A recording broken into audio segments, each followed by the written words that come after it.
This is Ter Ryan Ishmael Thomas, better known to his nearly 4 million TikTok followers as Mr. Prada, and he is in court, facing charges of second-degree murder and obstruction of justice in connection with the death of 69-year-old Louisiana therapist William Nicholas Abraham. According to authorities, Abraham's body was discovered on the side of a highway in Tangipahoa Parish, wrapped in a blue tarp. The cause of death was blunt force trauma to the head. At first, police were at a loss because they could not find a clear motive for the murder and they had no suspects. When the parish detectives arrived, they cut the tarp open. Inside were the remains of a white adult male. The body was found to be wrapped in a gray-colored comforter, with duct tape used to wrap it around the body. But all that would change when investigators uncovered a link between Abraham and one of his patients, and that patient was Thomas. As it would turn out, Thomas was a TikToker known online for his unapologetic personality, copying other creators' videos despite their protests, and posting content including confessions about his bipolar disorder and hints at loneliness. Offline, police say something far darker was unfolding. Surveillance footage allegedly shows Abraham entering Thomas's apartment complex the day before his death, wearing the same clothes found on his body at his death. Witnesses reported seeing Thomas drag a tarp down the stairs and load it into Abraham's car the day before Abraham's body was discovered.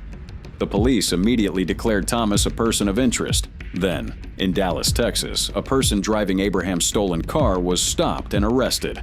At first, when officers in Dallas attempted to stop him in Abraham's car, he allegedly resisted arrest, backed into a police vehicle, and tried to flee. And watch closely here. A woman who saw it unfold shot this video of the driver, believed to be Mr. Prada, running off. When the police conducted a search of Thomas's home, they found blood, sharp objects, and other weapons. Police say the evidence against him is overwhelming. Thomas was extradited to Louisiana, where a grand jury indicted him on charges of first-degree murder, obstruction of justice, aggravated criminal damage to property, and unauthorized use of a motor vehicle. He has pleaded not guilty and is being held without bail.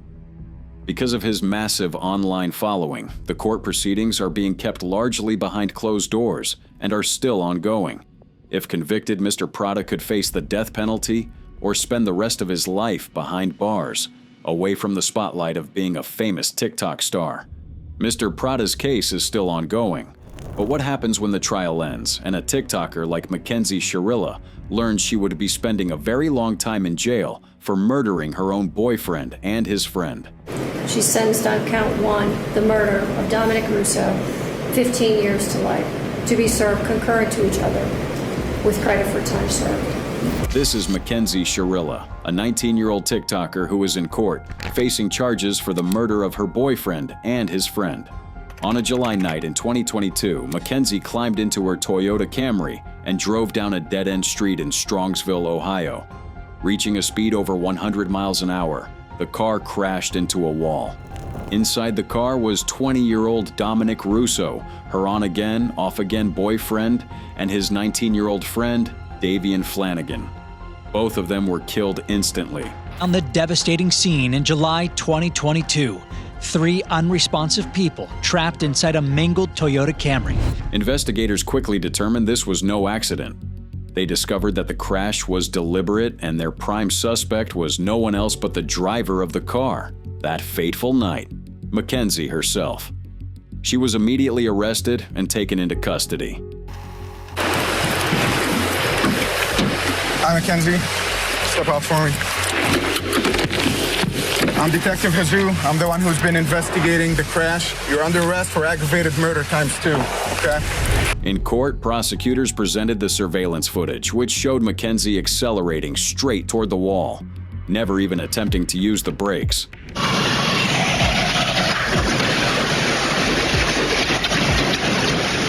They also presented evidence from a location tracking app that confirmed the speed, nearly 100 mph impact, Friends of Dominic and Davion came to police to share information from Life 360, a location sharing app that showed Shirilla was flying toward the building at over 90 miles an hour. There was no hard braking until, it'll show you when they hard brake, and that was when they hit the wall. They showed photos of the wreckage to the jury and told them that the destroyed car and shattered wall were all actions of a determined, embittered girlfriend who wanted to end the life of her boyfriend that day. Their friends testified about warning signs in the weeks before and the toxicity of their relationship. That he observed at that time the defendant striking Dominic Russo with both hands, and that he overheard her make a statement, an admissible statement, and she said, "Dominic, I'm going to crash this car." Jurors saw TikTok clips and cryptic messages Mackenzie sent in the days leading up to the crash, hints of a plan to end her boyfriend's life. They also saw photos from a concert she attended soon after, with prosecutors arguing she did not show even the slightest remorse for her actions that night. This was something that was being exhibited while the investigation was still going on, before she was charged and arrested in November of last year. And these were the sort of things that were coming to the police, and the shocking lack of remorse, coupled with the fact that the defendant was reported driving an automobile. Jurors watched the surveillance footage of the crash, frame by frame, especially the final seconds before impact. There are moments that she does show emotion. The thing is that what I'm hearing more in her voice, and even in the last one, is really more the whininess. Her defense argued it was an accident, not murder. Is it just kids being kids? Is it Dominic grabbing the steering wheel? Is it Mackenzie maybe speeding and say, "Oh my God, dark out, it's light, I'm coming up to this, I better do something," and she goes like that to avoid an accident, not acting purposely, but in fact trying to avoid it? Is it sudden acceleration, panic? But the jury did not believe that. Mackenzie Shirilla was found guilty on all charges. The court, having had count one tried to pursuant to waiver, finds the defendant, Mackenzie Shirilla, guilty of murder to wit Dominic Russo in violation of Bukhari Vice Code Section 2903.02A as charged in count one. During victim impact statements, Dominic's mother spoke of the milestones her son would never reach. They're forever family. I am devastated by the loss of Davion. The world lost a truly special man. My girls lost their best friend. Now that Davion is gone, I feel stuck. I feel as if I can't move forward. I feel lost. He was the one who picked me up when I fell. He was my best friend and the only person that has stayed with me since I was born. Mackenzie herself addressed the families of her victims, apologizing for her actions. I'm so deeply sorry. I hope one day you can see I would never let this happen or do it on purpose. I wish I could remember what happened. I'm just so sorry. I'm heartbroken. I love Dom and Davion. We were all friends and Dom was my soulmate. I wish I could take all your pain away. And I'm so sorry. And to my family, thank you for the support and all the love you guys give. Thank you for fighting with me. I love you all so much. Her mother followed with her own apology and a plea for leniency for her daughter. I just want to say to the families that I'm broken, sad, and lost, and my heart hurts for everyone, okay? Davion was her new friend, and Dom was the love of her life, and he was part of our family, okay?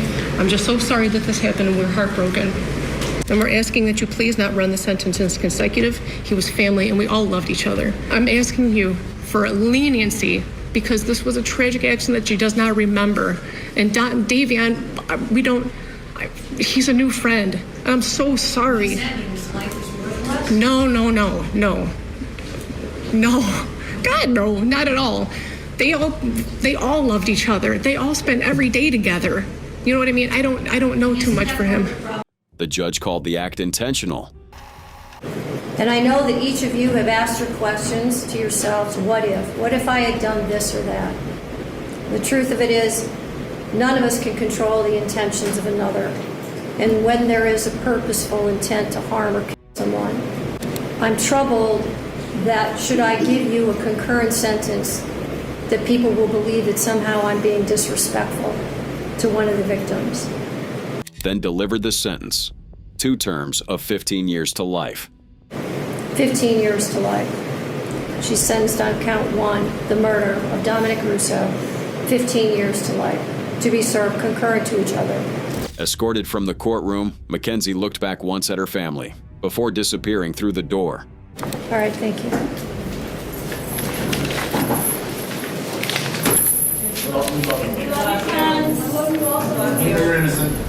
Mackenzie sobbed and apologized as she was sentenced.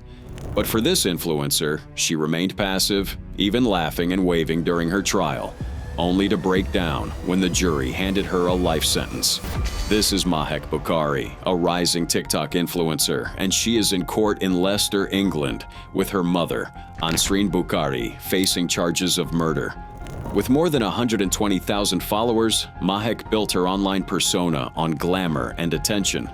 But in early 2022, her name would be tied to something far darker than viral dances and lifestyle videos. The events that led them there began quietly enough, behind closed doors, away from the public eye. Ansreen, a married woman in her 40s, had been engaged in an affair with 21-year-old Saqib Hussein. Her husband did not know about the affair, but her daughter, Mahek, did. And instead of disapproving, she appeared to support the secret relationship. For months, the affair played out in secrecy, until it began to unravel when Ansreen wanted to end the affair. Saqib, feeling scorned, turned on Ansreen. He began threatening to reveal everything not only to her husband, but to the public. He wanted $3,000 in exchange for his silence.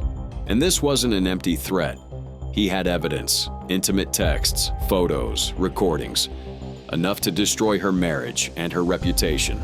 But instead of meeting his demands, Mahek and her mother made a different decision. They decided to get rid of the problem altogether, and this decision will set off a deadly chain of events. First, they lured Saqib to a gas station under the pretense of handing over the money. Unknown to him, they had enlisted a group of men to teach him a lesson.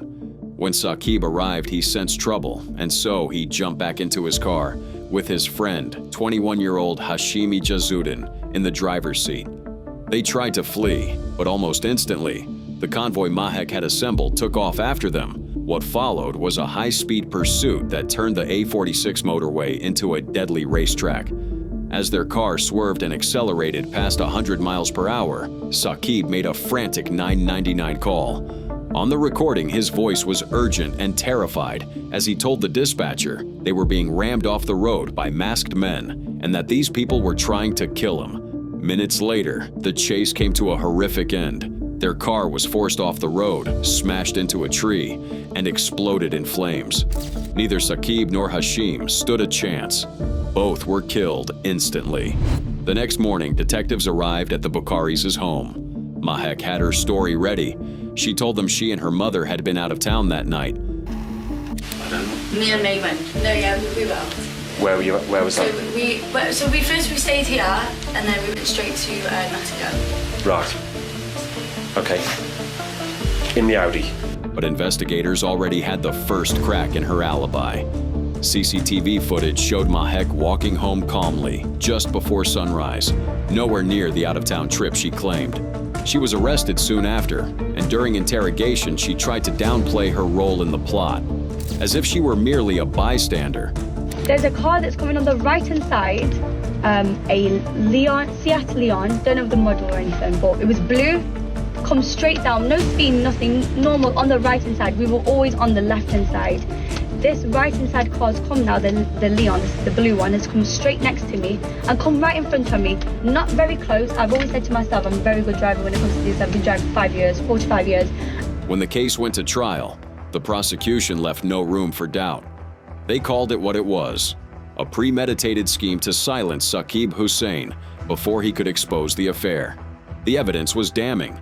The CCTV footage, the 999 call, and the messages Mahek had sent to her mother promising to get men to jump Saqib. No cameras were allowed in the courtroom, but those who were there reported something striking. While facing charges for 2 counts of murder, Mahek seemed relaxed. She laughed, she waved at family members. She even played board games during her own murder trial. But her composure cracked when the verdict came in. The jury found her guilty. She and her mother were sentenced to life in prison. Mahek tried to play it cool until the verdict hit her. But how does that compare to a famous TikTok comedian, the next, who is in disbelief as he's sentenced to 2 consecutive life terms? This is Ali Abulaban, a famous TikToker known to his fans as Jin Kid, and he is in court, trial for 2 counts of first-degree murder. Abulaban's rise on TikTok was rapid. His Scarface impressions drew millions of views, and people loved the comedy skits, and his following grew quickly. Okay. What can I get you? Hey, handsome. What the f*** you call me? Sorry, man. But behind the viral clips, a very different story was unfolding. Tell me what you saw when you went in there. I saw my wife on the couch. By late 2021, Ali's marriage to his wife, Anna, was breaking down. The arguments, however, were no longer confined to private settings, as some of them made their way to his platform online. She don't think. She don't think. She don't think. And you know what? Goodbye to your little citizenship there, Miss Filipino. But I'm not petty. I don't call the police on people I love. Out of here, bro. This lured me to San Diego for what? So she could be with all her friends? Stop lying to them, Ali. No, it's the truth. Yeah, you got friends now. Now you don't have a husband. Okay. Eventually, the couple separated. Ali moved into a hotel, while Anna returned to the couple's shared apartment with their daughter. It seemed for a while that the couple had reached a suitable arrangement, but things were about to get horribly wrong. Ali did not move on with his life after the separation. Instead, he sneaked into the apartment and secretly installed a monitoring application on his daughter's tablet, allowing him to listen in on activity inside the apartment.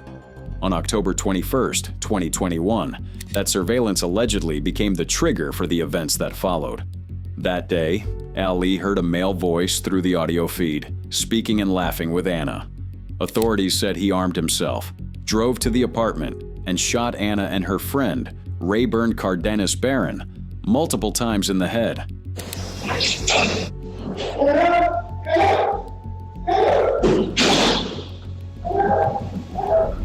Both victims died at the scene.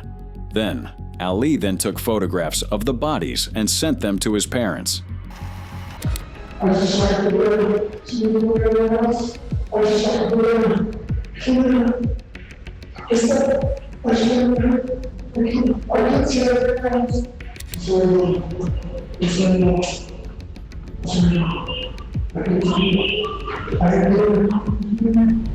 Then he called 911 and reported the incident, as if he somehow walked in on the scene. Yes, ma'am. My wife and another man were, I found them dead on the couch, bullet holes to the face.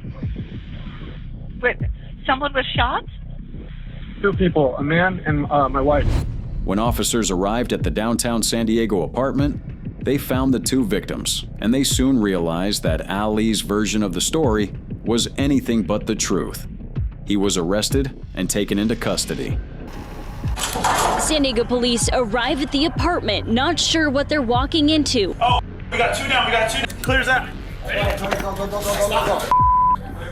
Someone came here and shot them. That's the guy that he's describing. Yeah, they both took rounds. In court, Ali admitted to the shootings, but claimed his actions were the result of a drug-induced psychosis brought on by cocaine use, jealousy, and emotional distress. I couldn't take it. I couldn't take the betrayal. I couldn't believe that she could do that to me, to our daughter. And before I could stop myself, I just snapped. My gun was in my hand, and next thing I'm shooting, and I can't stop. I'm just shooting, His defense attorney argued that Anna had manipulated him and used his mental health struggles against him. Anna knew Ali well. She knew exactly what to say and how to say it to cut him directly to the bone. She knew his underlying vulnerabilities, his insecurities about his mental illness, his drug addiction, and his own chaotic upbringing. She used these and she weaponized them against him. He was so completely overcome by the months of torture and heartache and pain that he reacted without thought, without judgment. But the prosecution did not let the jury believe that. Can somebody please help me? Hello? Ollie! Stop. Give me the phone! I'm hurting my finger! I'm trying to leave this house! Yeah, that's not cool. Give me my phone! With a bunch of guys? Give me my phone! A bunch of guys, huh? Give me my phone! There's no guys! Give me my phone! They presented evidence that the killings were deliberate. Jurors were shown text messages and voicemails they said demonstrated a pattern of harassment and control over Anna, even after the separation. I'm like, you're dumb, and I can't wait to divorce you. The prosecutor told the jury this was not a case of someone losing control in the heat of the moment, but a premeditated act. The defendant felt disrespected by Anna and Ray, so he executed a plan, and then he executed them. But their families cannot see them anymore because the defendant was so possessive and controlling of Anna that if he could not have her, no one could, and she couldn't live. After a day and a half of deliberations, the jury returned guilty verdicts on both counts. We, the jury in the above entitled cause, find the defendant, Ali Abulaban, guilty of the crime of murder in the first degree of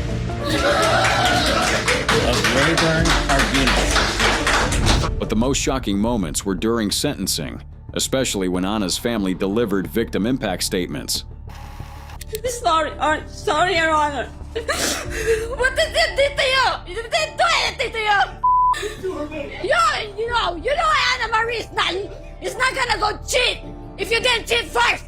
Ali also addressed the court, offering an apology. I am so incredibly sorry to each and every one of you who have been affected by this.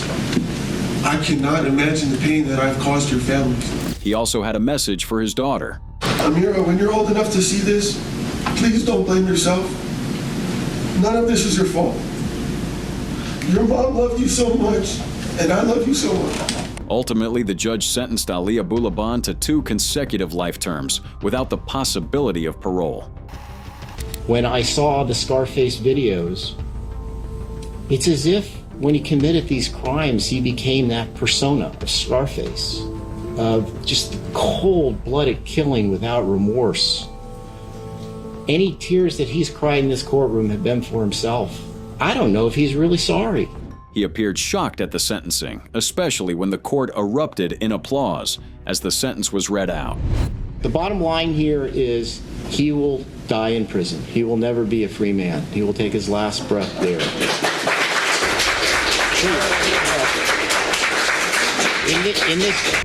Following the sentencing, family members spoke outside the courthouse, saying the verdict brought them some measure of closure.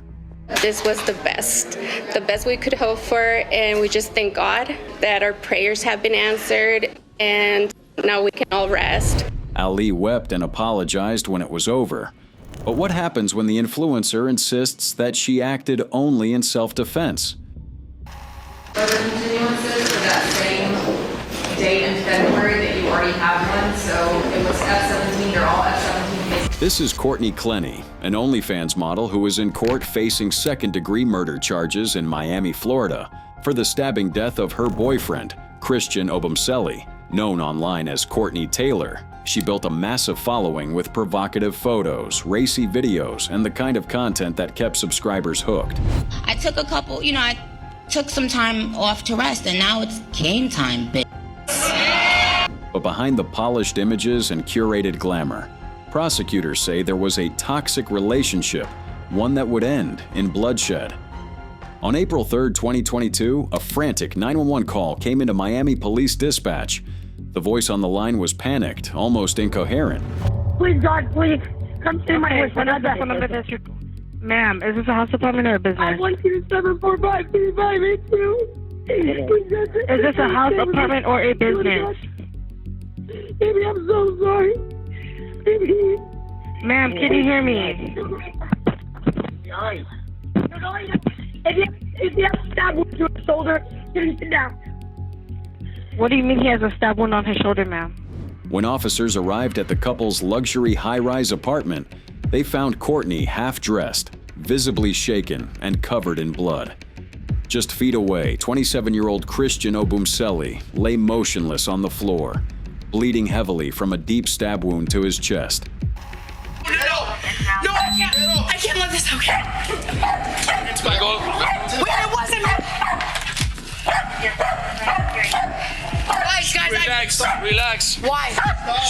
No, guys. Relax. Paramedics rushed him to the hospital, but it was too late. To inform you that Christian did not make it. Okay. Unfortunately, the doctors did what they could. And Christian is dead. Courtney told officers the stabbing had been in self-defense. She claimed Christian had been violent with her in the past, and in the heat of an argument, she had thrown a knife at him to protect herself.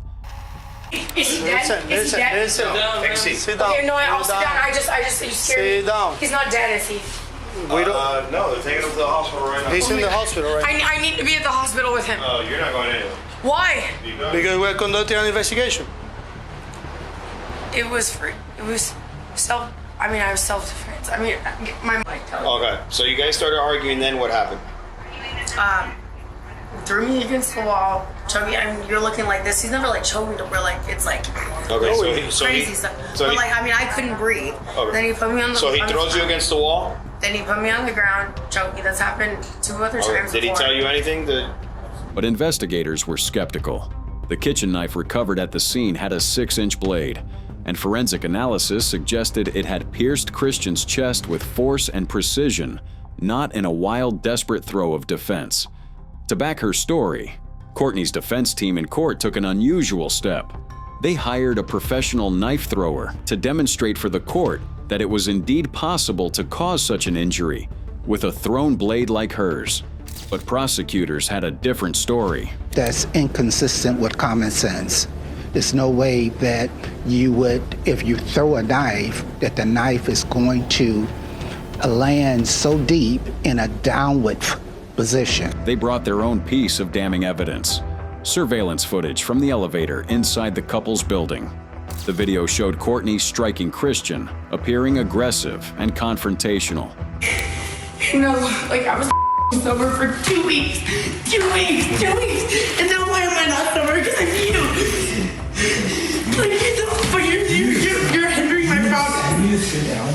You need to sit down. Let go of me. Let go of me. Come on. Let go of me. Okay. Come on, boy. Let go of me. Prosecutors argued it revealed a pattern of behavior, one where Courtney, not Christian, was the primary aggressor. They claimed it painted her as jealous, erratic, and possessive, and not the victim as she had claimed. Boyfriend, get the out of here. I can actually get the down if you're not here. Yeah. Get the out of here. Okay, I'll remember that next time. Get out of here. No, that's not even the next time. Get the Stop touching Get out. me. Don't touch me again. Good thing, get out. Get out. You never loved me. The stakes are high. If convicted of second-degree murder, Courtney Clenney could spend the rest of her life in prison.